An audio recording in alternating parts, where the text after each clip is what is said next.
നമസ്കാരം. എല്ലാം അവസാനിച്ച് സമാധാനത്തിന്റെ പാതയിലേക്ക് നമ്മുടെ രാജ്യം തിരിച്ചു വരുവാണ്. ഏകദേശം പ്രശ്നങ്ങളൊക്കെ അവസാനിച്ചു എന്നാണ് നമ്മളിപ്പം കരുതിയിരിക്കുന്നത്.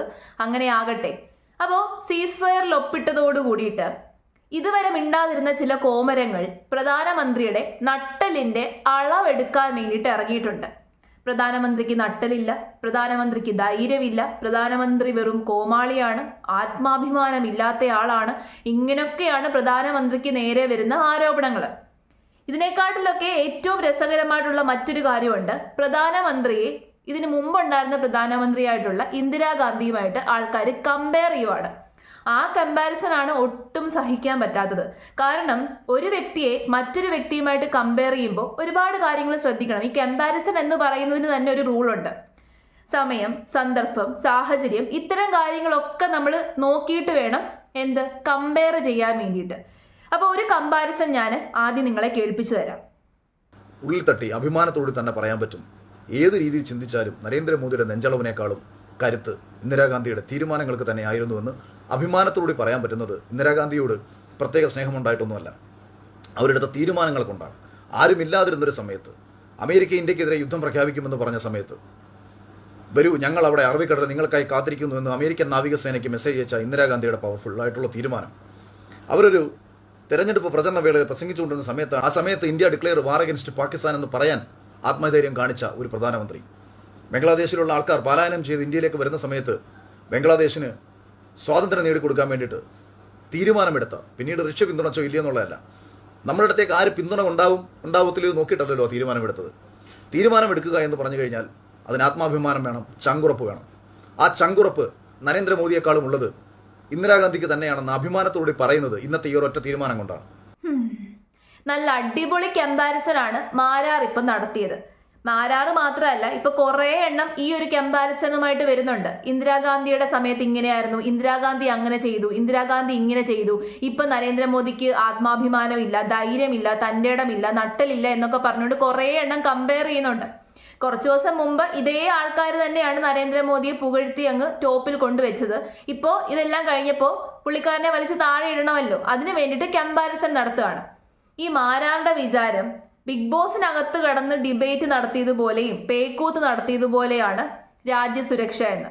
ഒരു കാര്യം ചെയ്യാം, ഇപ്പം രാജ്യസുരക്ഷയ്ക്ക് വേണ്ടിയിട്ട് നിയമിച്ചിരിക്കുന്ന എല്ലാ ആൾക്കാരെയും നമുക്കങ്ങ് പിരിച്ചുവിടാം. നമ്മുടെ ഡിഫൻസിന്റെയും സെക്യൂരിറ്റിയുടെയും കാര്യങ്ങൾ നോക്കുന്ന അതിന്റെ തലപ്പത്തിരിക്കുന്ന ലീഡേഴ്സിനെ എല്ലാം പിരിച്ചുവിട്ടിട്ട് മാരാറെ അവിടെ കൊണ്ടിരുത്താം. നമുക്കറിയണമല്ലോ എന്താണ് മാരാറ് ചെയ്യാൻ പോകുന്നതെന്ന്. അല്ലെങ്കിൽ ഒരു കാര്യം ചെയ്യും, ഇവിടെ കിടന്ന് ഇങ്ങനെ കുരച്ചോണ്ടിരിക്കാതെ ഒരു തോക്കുമെടുത്ത് ബോർഡറിലേക്ക് പോകും. എന്തുകൊണ്ട് പോകുന്നില്ല? അവിടെ നമ്മുടെ പട്ടാളക്കാർ കഷ്ടപ്പെടുവാണ്.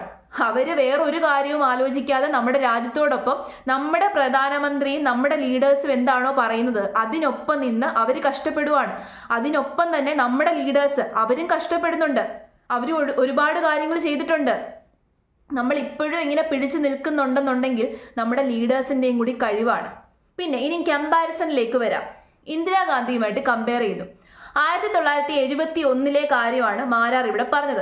അന്ന് ഇന്തോ പാക് വാർ നടന്ന സമയമാണ്, ഇന്ത്യയും പാകിസ്ഥാനും തമ്മിൽ യുദ്ധം നടന്ന സമയമാണ്. അന്ന് ആരും തന്നെ നമ്മളെ സപ്പോർട്ട് ചെയ്യാനില്ലായിരുന്നു. റഷ്യ മാത്രമായിരുന്നു നമ്മളെ സപ്പോർട്ട് ചെയ്യാനുണ്ടായിരുന്നത്. ബാക്കി എല്ലാവരും പാകിസ്ഥാനെയാണ് സപ്പോർട്ട് ചെയ്തത്, ഈവൻ അമേരിക്ക ഉൾപ്പെടെ. അന്ന് നമ്മുടെ ഇന്ദിരാഗാന്ധി സ്ട്രോങ് ആയിട്ടുള്ള ഡിസിഷൻ എടുത്തിരുന്നു. ആര് വന്നാലും ഞങ്ങൾ പിന്നോട്ടില്ല എന്ന് തന്നെയാണ് ഇന്ദിരാഗാന്ധി പറഞ്ഞത്. അന്ന് ഇന്ദിരാഗാന്ധിയുടെ സ്ട്രോങ് ആയിട്ടുള്ള ഡിസിഷൻ കൊണ്ട് ഇന്ത്യക്ക് ഒരുപാട് ഇതുണ്ടായിട്ടുണ്ട്, ഇല്ലെന്നൊന്നും ഞാൻ പറയുന്നില്ല. ഇന്ദിരാഗാന്ധിയെ വില കുറച്ച് കാണുമല്ല. പക്ഷേ 1971 ഇപ്പൊ ഇന്ത്യ ഉള്ളത്. 55 വർഷം കഴിഞ്ഞു, 54 വർഷം കഴിഞ്ഞു, കൃത്യമായിട്ട് 54 വർഷം കഴിഞ്ഞു. ഇപ്പൊ 2025 2025 ഇന്ത്യയും 1971 ഇന്ത്യയും തമ്മിൽ ഒരുപാട് വ്യത്യാസമുണ്ട്. പിന്നെ 1971 അന്ന് വാറാണ് നടന്നത്, യുദ്ധമാണ് നടന്നത്. യുദ്ധം നടക്കുമ്പോൾ നമുക്ക് ഒരിക്കലും പിന്നോട്ട് പോകാൻ പറ്റത്തില്ല. എന്ത് തന്നെ സാഹചര്യമാണെന്നുണ്ടെങ്കിലും എന്ത് തന്നെ പ്രശ്നമാണെന്നുണ്ടെങ്കിലും നമുക്ക് ഒരിക്കലും പിന്നോട്ട് പോകാൻ പറ്റില്ല, നമുക്ക് പിൻവാങ്ങാൻ പറ്റത്തില്ല. കാരണം നമ്മളെ കയറിയടിക്കും. പക്ഷെ ഇവിടെ യുദ്ധമായിരുന്നില്ല നടന്നത്. എത്ര തവണ നിന്നോടൊക്കെ പറയണം, ഇവിടെ പ്രത്യാക്രമണം മാത്രമാണ് നടന്നത്, യുദ്ധമായിട്ടില്ല. ഇത് യുദ്ധത്തിലേക്ക് പോകാതെ ഇരിക്കാൻ വേണ്ടിയിട്ടാണ് എല്ലാ ആൾക്കാരും ഇടപെട്ടത്. അതിനു വേണ്ടിയിട്ടാണ് അമേരിക്കയും ഫ്രാൻസും എല്ലാവരും ഇടപെട്ടത്, സൗദിയൊക്കെ ഇടപെട്ടത്. യുദ്ധത്തിലേക്ക് പോയി കഴിഞ്ഞാൽ ഏറ്റവും കൂടുതൽ നഷ്ടം അനുഭവിക്കാൻ പോകുന്നത് ഏത് രാജ്യമാണെന്ന് ഞാൻ പറയട്ടെ, ഇന്ത്യ ആയിരിക്കും. ഇതൊന്നും നിങ്ങൾക്ക് മനസ്സിലാവാത്തതുകൊണ്ടാണ്. എന്നിട്ട് കമ്പാരിസൺ നടത്തുന്നു. അങ്ങനെയാണെന്നുണ്ടെങ്കിൽ ഞാൻ ചില കാര്യങ്ങൾ പറയാം. ഇപ്പം ഇന്ദിരാഗാന്ധി ഭയങ്കര നല്ല ഒരു പ്രൈം മിനിസ്റ്റർ ആയിരുന്നു, നരേന്ദ്രമോദി കൊള്ളത്തില്ല എന്നൊക്കെ പറയുന്നവരുണ്ടല്ലോ. നരേന്ദ്രമോദി അങ്ങ് പുകഴ്ത്തുമൊന്നുമല്ല. പക്ഷെ ഞാനൊരു കാര്യം പറയാം. 1971 ഇന്ദിരാഗാന്ധി നല്ല ഡിസിഷനാണ് എടുത്തത്. പക്ഷേ ഇന്ദിരാഗാന്ധിയുടെ ഭരണകാലത്ത് ഏറ്റവും കൂടുതൽ ഇന്ത്യയിലുള്ള സാധാരണക്കാർ സഫർ ചെയ്തിട്ടുണ്ട്, കുറേ സഫർ ചെയ്തിട്ടുണ്ട്. അടിയന്തരാവസ്ഥ എന്ന് കേട്ടിട്ടുണ്ടോ? ഇന്ത്യൻ ചരിത്രത്തിലെ ഏറ്റവും വലിയ ഡാർക്ക് പീരീഡ് എന്ന് ചരിത്രകാരന്മാർ വിശേഷിപ്പിക്കുന്ന സമയമാണ് ഈ അടിയന്തരാവസ്ഥ. ഒരുപാട് സ്ത്രീകളും കുട്ടികളും പാവങ്ങളായിട്ടുള്ള ആൾക്കാർ സഫർ ചെയ്തിട്ടുണ്ട്. അത് ഇന്ദിരാഗാന്ധി എടുത്ത ഏറ്റവും തെറ്റായിട്ടുള്ള തീരുമാനമായിരുന്നു. ഒരു പ്രധാനമന്ത്രി എന്ന നിലയ്ക്ക് ഇന്ദിരാഗാന്ധി എടുക്കാൻ പാടില്ലാത്ത ഏറ്റവും തെറ്റായിട്ടുള്ള തീരുമാനമാണ്. എത്ര ജനങ്ങളാണ് കണ്ണീര് കുടിച്ച്, എത്ര പാവങ്ങളാണ് ദുരിതം അനുഭവിച്ചെന്ന് അറിയാമോ? നമ്മൾ ആ സമയത്ത് ജനിച്ചിട്ടില്ല. ആ സമയത്ത് ഉണ്ടായിരുന്നവരോട് ചോദിച്ചാൽ മതി, അല്ലെന്നുണ്ടെങ്കിൽ ചരിത്രം പഠിച്ചാൽ മതി. അപ്പൊ അങ്ങനെ നോക്കുവാണെങ്കിൽ പല കാര്യങ്ങളും നമുക്ക് നോക്കേണ്ടി വരും. പക്ഷേ ഇപ്പോഴത്തെ ലീഡേഴ്സിന് അവരുടെ ഈഗോയോ അവരുടെ അഭിമാനമോ ഒന്നും നോക്കാൻ പറ്റത്തില്ല. ഇപ്പൊ നമ്മുടെ രാജ്യത്തിന്റെ ലീഡേഴ്സ് ആയിട്ടുള്ള ആൾക്കാർ, പ്രധാനമന്ത്രിയും ഹോം മിനിസ്റ്ററും ഡിഫൻസ് മിനിസ്റ്ററും ഒന്നും അവരുടെ ഈഗോയല്ല ഇവിടെ നോക്കിയത്. ഞാൻ പറഞ്ഞല്ലോ, ഇവിടെ പിന്നോട്ട് പോകാതെ ഇരിക്കാൻ ഇവിടെ യുദ്ധമല്ല നടന്നത്. ഓക്കെ, യുദ്ധമാണെന്നുണ്ടെങ്കിൽ നമുക്ക് പിന്നോട്ട് പോകാൻ പറ്റത്തില്ല, അതൊരിക്കലും പറ്റത്തില്ല. പക്ഷേ ഇവിടെ ലീഡേഴ്സിന്റെ ആത്മാഭിമാനത്തെക്കാട്ടിലും രാജ്യത്തിന്റെ സുരക്ഷയായിരുന്നു പ്രധാനം. എല്ലാത്തിനെക്കാട്ടിലും രാജ്യത്തിന്റെ സുരക്ഷയാണ്, ജനങ്ങളുടെ സുരക്ഷയാണ്. ഏറ്റവും കൂടുതൽ ആൾക്കാർ ജീവിക്കുന്ന ഒരു രാജ്യമാണ്. ലോകത്തുള്ള എല്ലാ രാജ്യത്തെക്കാട്ടിലും ഏറ്റവും കൂടുതൽ പോപ്പുലേഷൻ എവിടെയാണ്? ഇന്ത്യയിലാണ്.